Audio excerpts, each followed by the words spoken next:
राधे राधे। कैसे हैं आप सभी? आशा करती हूँ अच्छे होंगे, स्वस्थ होंगे। कलयुग के देव कहे जाने वाले हनुमान जी की महिमा को कौन नहीं जानता। आज हम अपने इस वीडियो में हनुमान जी जो हमें 10 तरीके के जो हमारे ऊपर कृपा बरसाते हैं, जो हमें 10 तरीके से लाभ पहुंचाते हैं, जो हमें उनकी पूजा से प्राप्त होते हैं, आज इस विषय में विस्तृत रूप से चर्चा करेंगे।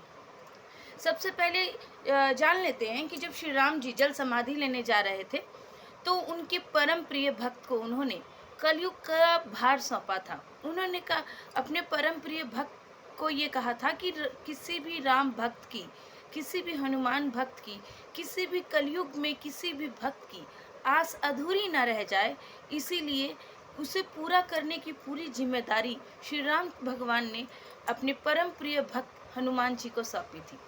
तो आज हम लोग बात करेंगे कि किस तरीके से हनुमान जी की पूजा करने से हमें कौन कौन से जो 10 महत्वपूर्ण लाभ है। वैसे तो देखिए, हमारा पूरा जीवन ही प्रभु पे आश्रित है, लेकिन फिर भी एक होता है ना कि आज हम कलयुगी प्राणी हैं।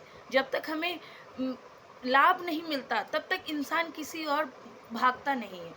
तो उसी तरीके से हनुमान जी, जो कि स्वयं कलयुग के देव हैं, उनकी उनकी जो पूजा का विशेष जो महत्व है, वो हमें कहाँ से, किस तरीके से और किस रूप में प्राप्त हो रहा है, ये हम लोग यहाँ जानते हैं।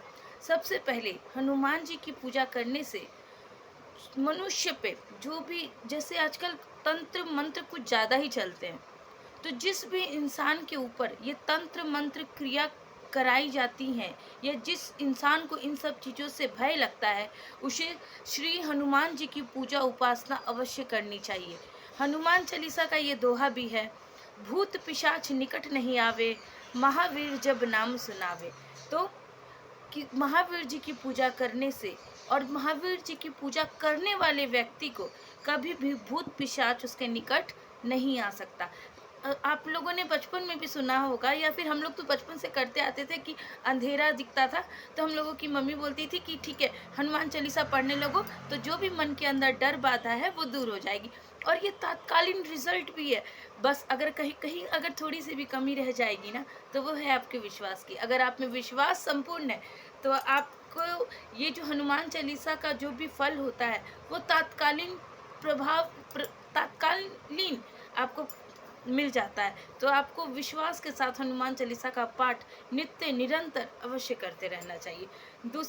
दूसरे जो हम लोगों को लाभ प्राप्त होता है, तो वो लाभ होता है कि कोई भी हमें ग्रह बाधा अर्थात जो भी हमारे 9 ग्रह हैं, जो भी 9 ग्रह की जो भी बाधाएं होती हैं कि ये ग्रह रुष्ट हो गया तो ये बाधा आ गई, वो ग्रह रुष्ट हो गया तो ये बाधा आ गई, और सबसे बड़े देव बड़े ठाकुर जी महाराज अगर रुष्ट हो गए, तो अगर बड़े ठाकुर जी को भी मनाना है ना, तो आपको बड़े ठाकुर जी अर्थात शनिदेव महाराज जी, तो उनकी भी कृपा पानी है, तो आपको हनुमान जी की पूजा अर्चना अवश्य करनी चाहिए।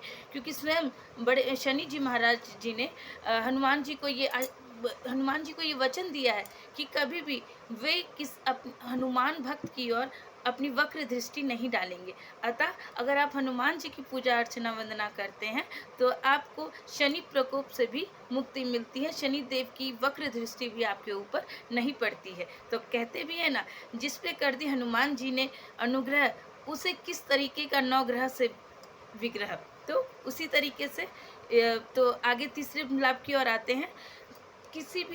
अगर आप किसी भी रोग, पीड़ा, कष्ट से जूझ रहे हैं, या आपको किसी शारीरिक बीमारी ने जकड़ रखा है और आप लगातार डॉक्टरों के पास भी जा रहे हैं, मगर आपको कोई रिजल्ट नहीं मिल पा रहा है कि आखिर आपको हुआ क्या है, तो अगर आप ऐसा भी करते, अगर आपके ऊपर ऐसी भी कोई बाधा है, तो आपको हनुमान जी की पूजा अर्चना वंदना करना चाहिए, हनुमान चालीसा का पाठ करना चाहिए।